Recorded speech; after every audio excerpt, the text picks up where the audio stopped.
In this video, I'm going to be showing you how to recreate this image that I made a few years ago of my wife. I posted this on Reddit. It went viral all over Reddit and Instagram and Twitter, and it just went absolutely gangbusters. It was kind of funny. I created the image just as a way to teach the principle to filmmakers that you don't need a ton of gear in order to make really beautiful looking images. And so I did this using a computer screen and a red t-shirt to show people how they could get those different styles and looks in their images without having tons of gear. I posted it on Reddit. People started sharing and liking and commenting on it. They started reposting it on Twitter and Instagram, went all over the place, and it was absolutely crazy. I brought in a ton of new followers, which is amazing. But the funny thing is, when I posted the video on Instagram, it had actually gone so viral that I had people accusing me of stealing the image from Reddit, which was actually my picture that I originally created, and it's just funny because it's literally my wife in the picture. You can steal my photo, but you can't have my wife. So anyway, I thought I would do a quick breakdown today of how I created this image, walk you through the steps, maybe give you a few tips here and there so that you can recreate something like this if you wanted to. Even if you don't have a ton of gear as a filmmaker, you can still make really pleasing looking images. So the first thing that I did for this shot is, of course, I went and turned off all of the lights. I don't want any of the nasty lighting that is inside the room to be flooding my scene. So I turned those lights off, and then I also closed the curtains behind Becca so that we weren't having a ton of extra light coming into the room and flooding the room. We wanted to get the room pretty dark because when you're working with a computer screen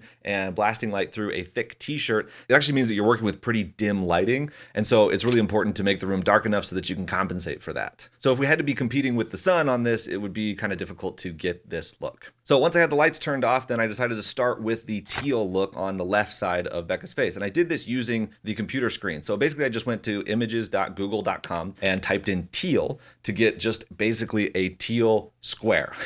And then I went to that square, opened it up into a new tab, and then on a Mac, you can use Command Alt plus and minus to zoom in or zoom out on the screen. And so I used that to zoom into the square so that it filled up the entire computer screen. Basically what this is giving me is a nice LED light that is teal colored and that is actually pretty decent size, so it ends up being pretty soft because of the size of the monitor that we're using. Now, next up, I took my Aperture 120D and put it on the other side of Becca so that we could get the red light that's kind of complementary to the teal. I chose the red and the teal because I wanted two colors that were across each other on the color wheel so that they're complementary, which would create a really interesting color scheme. Now, let me just note here that even though I'm using a 120D, you don't have to have a light like that. You could use pretty much any light in this situation because you're blasting it through the t-shirt, and so whatever light is coming out of it is actually going to take on the color of the t-shirt, and so the color accuracy doesn't really matter that much. You could actually use a much cheaper light and still get the same effect. So then I took my red t-shirt, I put it on a hanger, and then I rigged up a magic arm on the light. So I just clamped it onto the light, readjusted it so that it was hanging above the light, and it gave me a really nice spot for me to hang the hanger so that it was right in front of the light.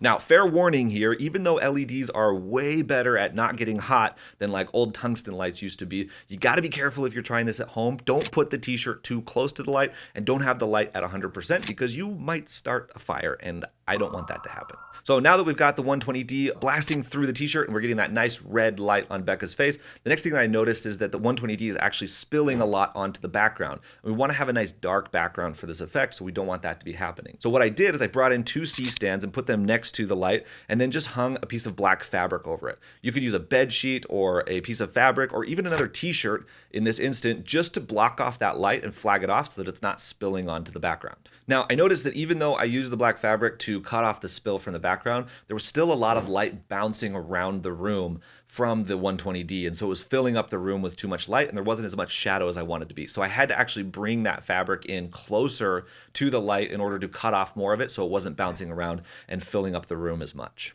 The other thing that I did to increase the intensity of the light on her face and make the background a little bit darker is actually increase the intensity of the lights without affecting the background. And so the way I did that is I actually went to the computer monitor and turned it all the way up to 100% so that it was a little bit brighter. And then I took the red light with the t-shirt and brought it in a little bit closer so that it would be more intense. Now the image is starting to look really good, but the last thing I noticed is that the teal light was wrapping around her face just a little bit more than I wanted. And so I decided to have Becca move forward in her chair a little bit, and I moved the camera back so that the light from the monitor would be a little bit more to the side of her face rather than kind of a little bit in front of it. So it wasn't wrapping so much around her face. This also made it so that the teal light from the monitor and the red light from the t-shirt kind of separated a little bit and weren't blending into each other, which means that we got a little bit of dark shadow in between the two colors, which helps create that separation between the colors. Then I just went around and adjusted everything a little bit, the monitor a little bit, dimmed down the t-shirt a little bit to get the colors just right.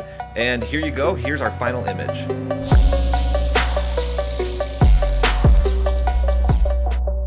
So there you go, guys. There's my quick and dirty tip for creating a really beautiful looking complementary color scheme effect with the teal and the red using basically no gear, because you could literally do this with any monitor, any light, and a t-shirt and get the same results. And it's like I always talk about, cinematography really, when it comes down to it, isn't about the gear. Is it nice to have really good gear? Yeah, absolutely. And you should strive to shoot on the best gear that you can. But really, cinematography comes down to your creativity and your skill as an artist. So if you want to learn more about the skills of cinematography and improve your craft as a filmmaker in lighting and composition and camera settings, camera movement, business, and more, I want to invite you to check out my free training, which I will link to down below. It's 100% free. It's a full-blown cinematography training teaching you everything you need to know in order to become a professional cinematographer.